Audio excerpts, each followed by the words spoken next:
रामपुर में बीजेपी जिलाध्यक्ष के बेटे पर सिपाही की पिटाई करने का आरोप लगा है। आरोप के मुताबिक बीजेपी जिलाध्यक्ष के बेटे ने सेल्फ टैक्स डिपार्टमेंट के सिपाही को पीटा है।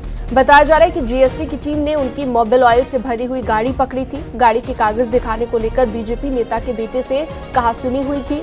इसके बाद बीजेपी जिलाध्यक्ष के बेटे पर साथियों के साथ सेल्फ टैक्स विभाग पहुंचकर हंगामा करने का आरोप लगा है। हंगामे के दौरान बीजेपी जिलाध्यक्ष के बेटे आशु ने सिपाही को पीटा है। मौके पर पहुंची पुलिस ने हंगामा कर रहे लोगों को शांत कराया। वाणिज्य कर विभाग के अधिकारी ने इसको लेकर पुलिस में शिकायत भी दर्ज कराई है।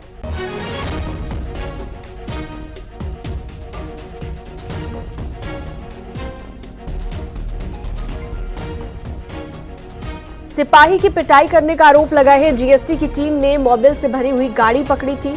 गाड़ी के कागज दिखाने को लेकर कहासुनी हुई है। और इसके साथ ही आपको बता दें कि सिपाही की पिटाई की गई है, ये भी बताया गया।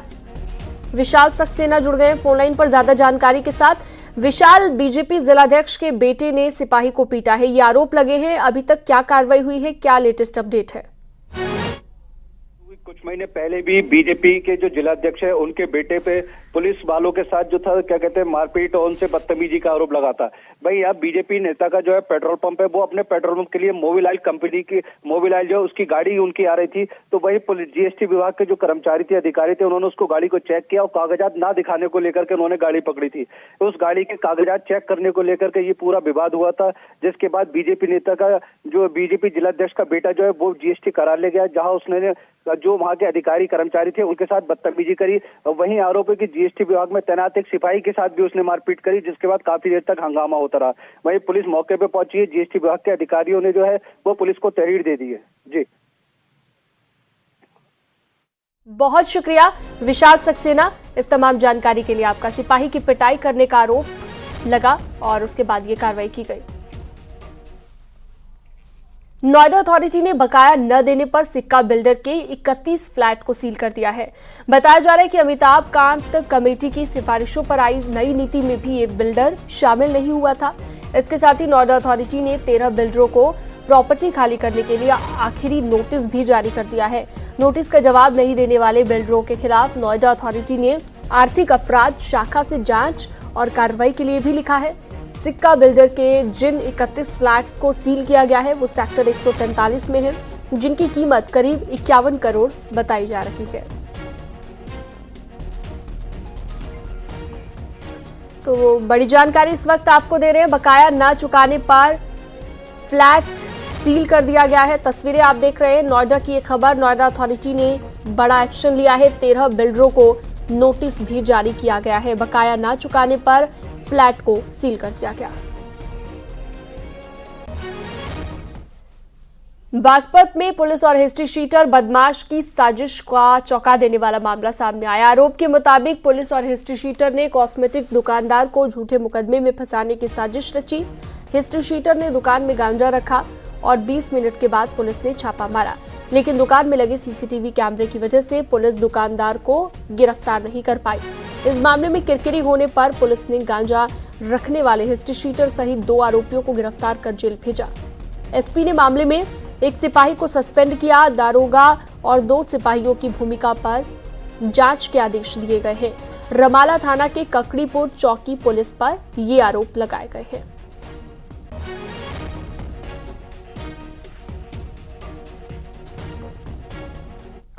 ग्रेटर नोएडा वेस्ट में बाइक सवार बदमाशों ने सब्जी खरीदने जा रही महिला की चेन लूट ली।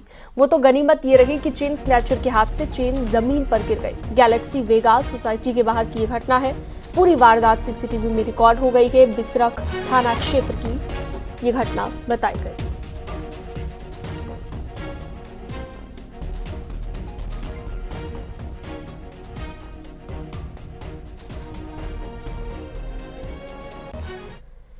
नोएडा में पुलिस ने एनकाउंटर में 3 बदमाशों को पकड़ा है। 2 बदमाश पैर में गोली लगने से घायल हो गए हैं। सुबह चेकिंग के दौरान एनकाउंटर हुआ है। कब्जे से 62 मोबाइल, तमंचा और कारतूस मिला है। ये बदमाश दिल्ली एनसीआर में मोबाइल चोरी और लूट की घटनाओं को अंजाम दिया करते थे, जिसके बाद ये कार्रवाई की गई है। थाना फेज 2 पुलिस टीम द्वारा जब चेकिंग की जा रही थी तो उन्होंने एक बिना नंबर प्लेट की पैशन प्रो मोटरसाइकिल आती हुई देखी। वो भंगे की तरफ से आ रही थी और जब इन्होंने उसको रोकने का प्रयास किया तो वो ककराड़े की तरफ मोटरसाइकिल से सवार मोटरसाइकिल के साथ भागने लगा और पुलिस की तरफ उसने जान से मारने की नीयत से फायर किया। पुलिस वाले बाल बाल बचे और पुलिस वालों ने जब जवाबी फायर किया तो उनमें से 2 व्यक्तियों के पैर में गोली लगी जिनका नाम संदीप और सोनू है। उनके पास से 62 मोबाइल बरामद हुए हैं जिसमें से काफ़ी मोबाइल्स अलग अलग घटनाओं से कनेक्टेड हैं।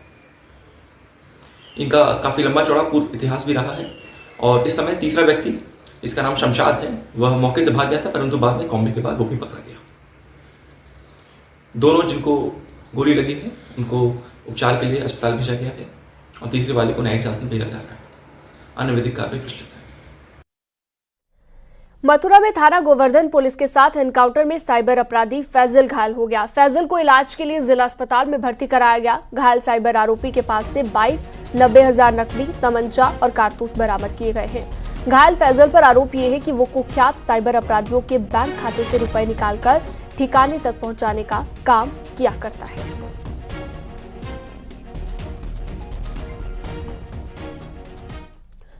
और अगली खबर हापुड़ से जुड़ी हुई है। छेड़खानी का विरोध करने पर फावड़ी से वार कर दिया गया। लड़कियों के पिता की हत्या कर दी गई। घटना सिंभावली थाना क्षेत्र की बताई गई। मंदिर जाते हुए 2 बहनों से एक आरोपी ने छेड़खानी की। लड़कियों ने अपने पिता अजयपाल को आपबीती सुनाई। अजयपाल ने आरोपी की पिटाई कर दी। बाद में आरोपी ने अपने साथियों के साथ मिलकर अजयपाल पर फावड़े से हमला कर दिया। घायल अजयपाल की इलाज के दौरान मौत हो गई। पुलिस ने केस दर्ज कर लिया है। आरोपियों को गिरफ्तार कर लिया गया है।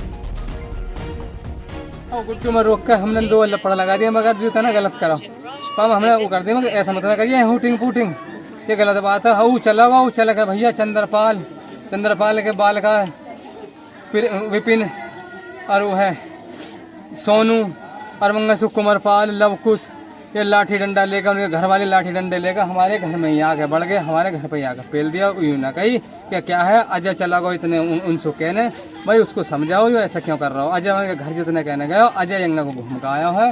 अब हम उनसे वारदात कर रहे हैं। उन्होंने इतने आकर को देख कर डंडा पटकाना शुरू ही कर दिया।